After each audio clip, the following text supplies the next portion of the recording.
Imagine você ter o seu projeto aprovado e você conseguir transformar a realidade que tanto deseja. Agora, imagine se esse projeto ele gera um impacto tão positivo e você consegue mostrar os resultados que o seu apoiador resolve refazer a parceria.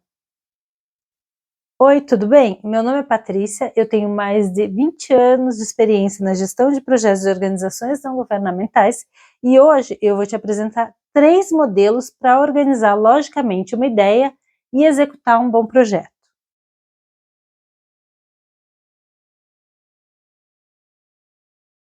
As organizações não governamentais, também conhecidas como organizações da sociedade civil, elas compõem o que a gente conhece como terceiro setor.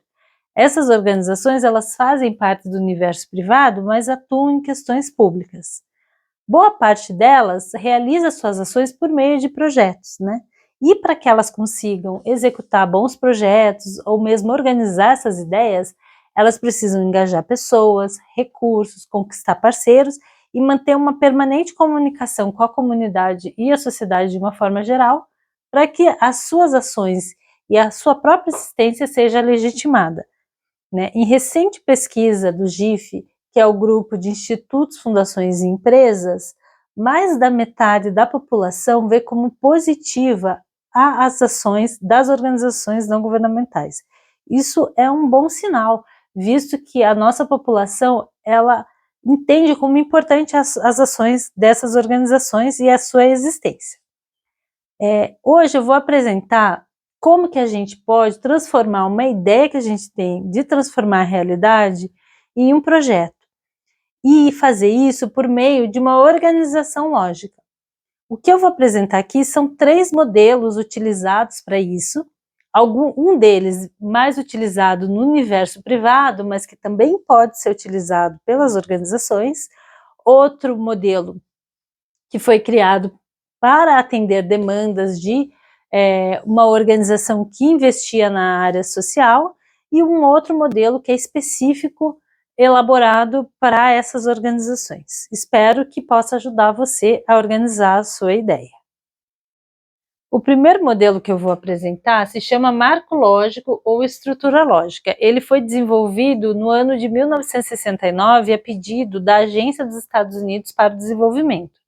Na época, a agência ela financiava algumas ações e ela queria saber se aquilo que ela estava financiando realmente estava gerando os resultados esperados. E ela não tinha isso muito claro, né? Então, eles identificaram 3 principais problemas. O primeiro problema que eles identificaram diz respeito ao planejamento.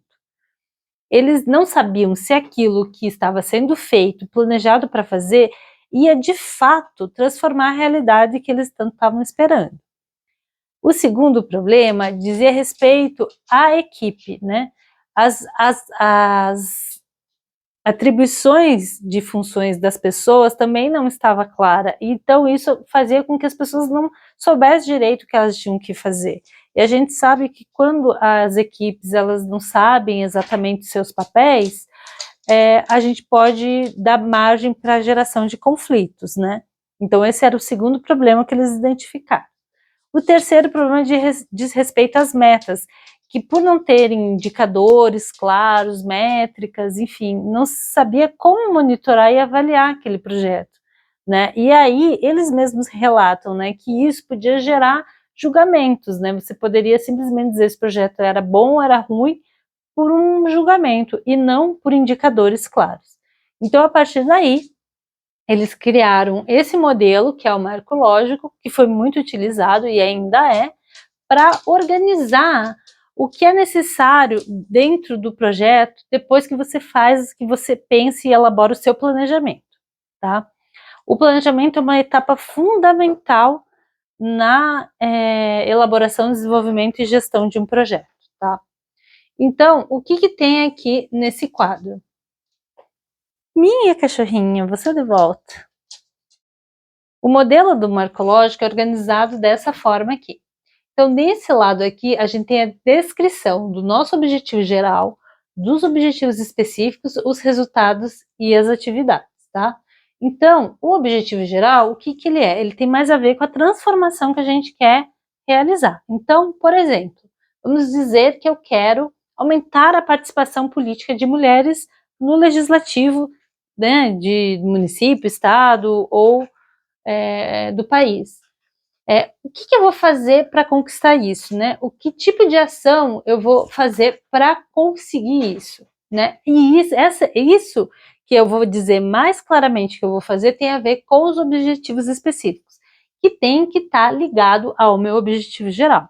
Então vamos dizer aqui, eu vou fazer um curso de capacitação, né? Ou um curso de formação política, eu vou engajar ou criar um grupo de mulheres.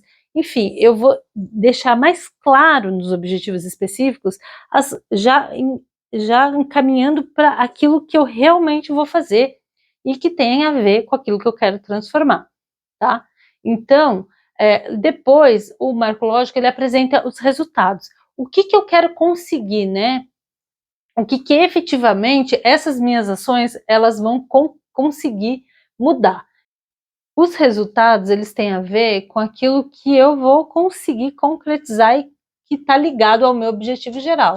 Então, é o número das mulheres que participaram do projeto, que foram capacitadas ou que, de repente, entraram para a vida política, para a vida pública, né?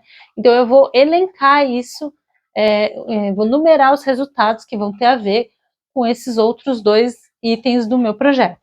E as atividades que são realmente aquilo que eu preciso fazer, né? Então, por exemplo, né? Se eu vou fazer um curso, né, eu vou elencar assim que eu preciso contratar os instrutores, elaborar apostila, enfim, tudo isso que a gente vai deixar mais específico para que os nossos objetivos sejam atingidos e a gente consiga transformar essa realidade. Então, vocês percebem que isso tem que estar, de certa forma, conectado, né? Então, isso que vai fazer a diferença, porque a partir do momento que eu consigo perceber que eu vou realizando minhas atividades e eu vou vendo que meus objetivos eles estão sendo alcançados, isso significa que a minha ação, né, ela está sendo conquistada, tá? O objetivo geral geralmente é um só. Os objetivos específicos, os resultados das atividades, a gente pode elencar mais de um.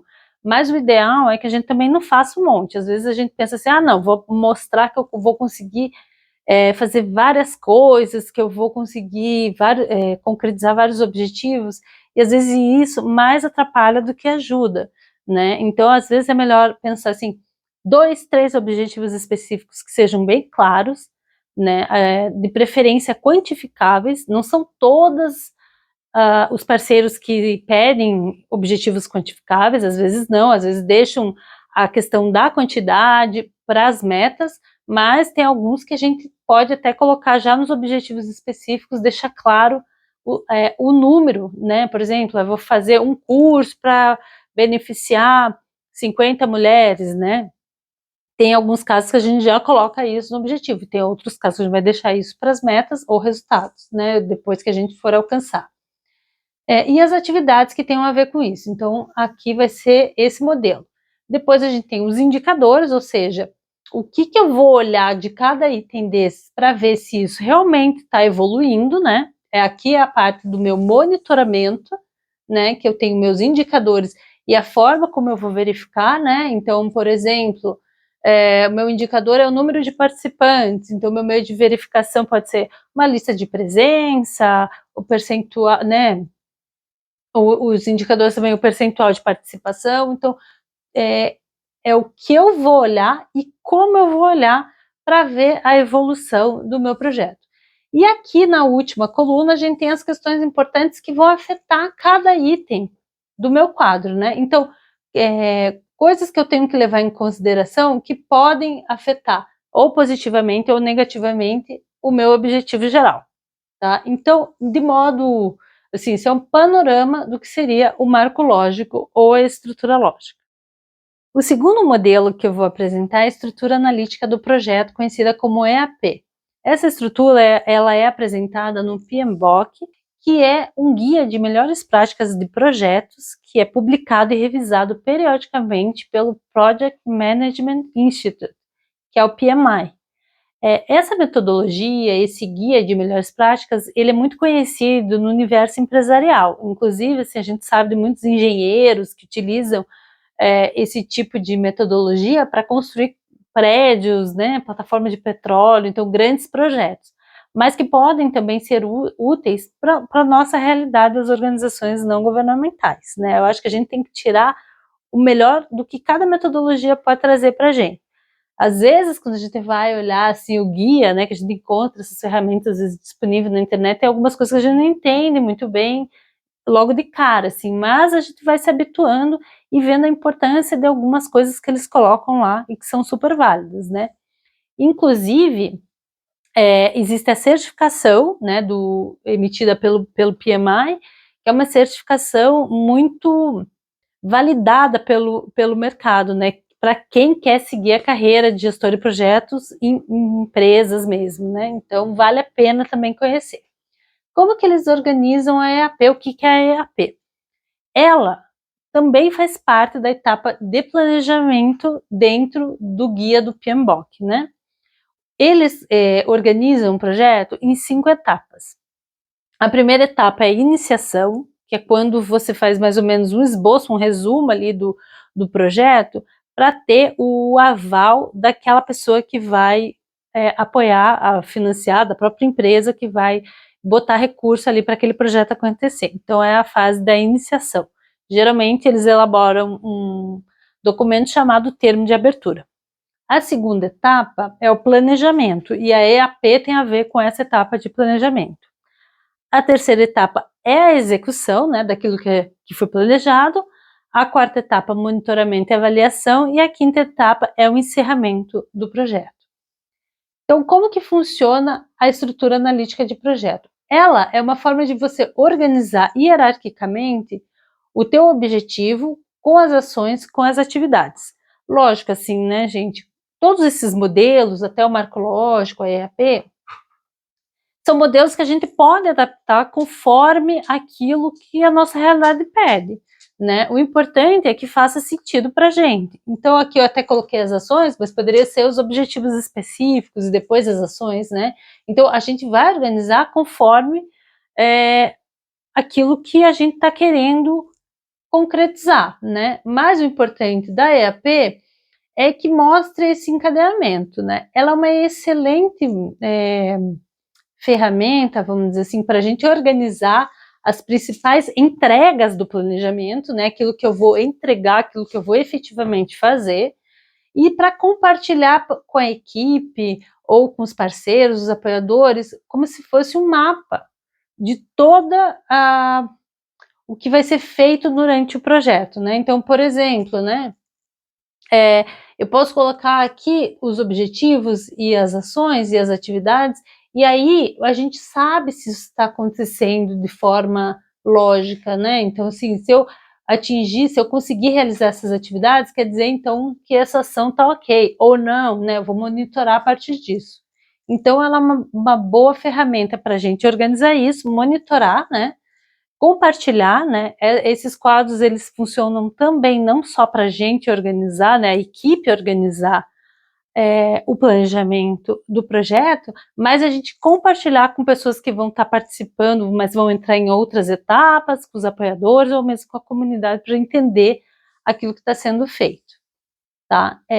O que a estrutura analítica de projeto e o marco lógico eles não apresentam nesses quadros nem o orçamento, nem o cronograma do projeto, né? Então, que são dois itens fundamentais dentro do projeto, porque a gente tem um limite de tempo e um limite de orçamento. O terceiro modelo que eu vou apresentar aqui, que é o modelo que eu comecei a utilizar quando iniciei a minha carreira, que é do livro Elaboração de Projetos e Propostas para Organizações da Sociedade Civil, é esse quadro consolidado de plano de trabalho. Uma das coisas que eu gosto muito desse quadro, e inclusive do livro, é porque ele é específico para organizações não governamentais. Então, o livro ele mostra muitas questões, né? Então, por exemplo, o fato de a gente ter a necessidade de um apoiador desse projeto, né? Isso é uma característica muito específica das organizações não governamentais. Então, o livro é sensível a essas especificidades, né? E aí, como que é organizado esse quadro? Então, a gente tem os objetivos, né? Aí a gente tem as nossas ações que têm a ver com os objetivos, as atividades que a gente precisa fazer para realizar cada ação e aí conquistar o nosso objetivo. E aqui tem uma coisa a mais, que é o nosso cronograma, né? A gente vai distribuir isso no tempo e vai poder visualizar o que deve ser feito em cada momento, né? Então, esse seria o panorama do nosso plano de trabalho. A gente vê, às vezes, alguns formulários, quando a gente vai aplicar projeto, né, a gente vai apresentar proposta de projeto, que alguns deles usam, inclusive, os modelos de plano de trabalho, né? Às vezes a gente até pensa assim, ai meu Deus, mas que trabalheira montar tudo isso daí, se eu nem sei se eu vou ter esse recurso. Mas eu acho fundamental, gente, a gente ter esse tempo, porque a gente vai afinando melhor o nosso próprio projeto, né? A gente vai entendendo melhor aquilo que a gente quer fazer, a gente vai tirando os excessos, né? Porque a gente tem às vezes o hábito de no começo querer botar muita coisa e depois a gente começa a perceber que, putz, não vai dar tempo, não vai ter recurso, né? Ou talvez essa ação aqui que eu estou super valorizando, talvez ela nem seja tão importante para aquilo que eu quero atingir. Então, esses quadros, eles ajudam a gente a fazer esse foco, essa síntese, né? Que é super importante, não só para a gente executar o projeto, mas para o parceiro saber se aquele recurso que ele está colocando, realmente, aonde que vai ser alocado esse recurso, e ele vai poder também visualizar tudo aquilo que vai ser feito, né? Então, esses quadros, eles nos ajudam a sintetizar o nosso planejamento, organizar o nosso planejamento, e isso, compartilhar o nosso planejamento com outras pessoas, né? Então, é isso que eu queria mostrar desses 3 modelos. O que esses 3 modelos que eu apresentei, eles têm em comum, é que eles fazem parte da etapa de planejamento do projeto, que é uma etapa super importante para a gente que está executando e elaborando projetos, né? Por quê? Porque é ali que a gente vai definir aquilo que a gente vai fazer. Uma coisa que é muito legal das organizações não governamentais é fazer esse planejamento de forma participativa, né? É a gente ter a possibilidade de, já nesse momento do planejamento, engajar as pessoas, né? Tanto a equipe, quanto as pessoas que vão ser beneficiadas pelo projeto, elas podem, em certa medida, participar desse planejamento, né? Até o apoiador, dependendo do perfil do apoiador, ele também pode participar. Existem várias ferramentas, alguns métodos que a gente pode utilizar para fazer o planejamento de forma participativa, de forma organizada, né? Às vezes a gente acha assim, ah não, se envolver muita gente vai dar muito trabalho, mas a gente sabe que se a gente engaja as pessoas logo de começo, essas pessoas, elas vão sentir aquele propósito do projeto como delas e vão se engajar mais na execução desse projeto. Então, é uma etapa muito importante que a gente tem que estar atento a todas essas questões para que isso seja feito da melhor forma e a gente, com isso, consiga ter um projeto estruturado de forma que a sua execução seja eficiente. Outras 3 questões que são importantes na elaboração de um projeto são o orçamento, né, o cronograma e a forma de monitoramento e avaliação. Aqui no quadro, né, proposto pela Rosana Kise, a gente já viu como que a gente pode fazer o nosso quadro de ações junto com o nosso cronograma. Mas existem outros modelos que a gente pode utilizar para pensar da melhor forma o nosso orçamento, otimizar os recursos e pensar exatamente aquilo que a gente precisa, como a gente pode monitorar as nossas ações e depois avaliar os resultados, se aquilo que a gente fez realmente teve um resultado positivo, e fazer a gestão do tempo, né? Porque a gente sabe, né, que às vezes um contratempo, algum imprevisto pode atrapalhar esse cronograma e muitos apoiadores, eles apoiam aquele recurso com determinado tempo, né, 12, 24 meses, né, então organizar isso é super importante. A parte de orçamento, cronograma, monitoramento e avaliação, eu também pretendo abordar aqui no Projeto para Tudo. Se você tiver mais alguma dica de conteúdo que você gostaria de ouvir, gostaria de saber um pouquinho mais, é só deixar nos comentários. Deixe seu like e se inscreva no canal e até a próxima!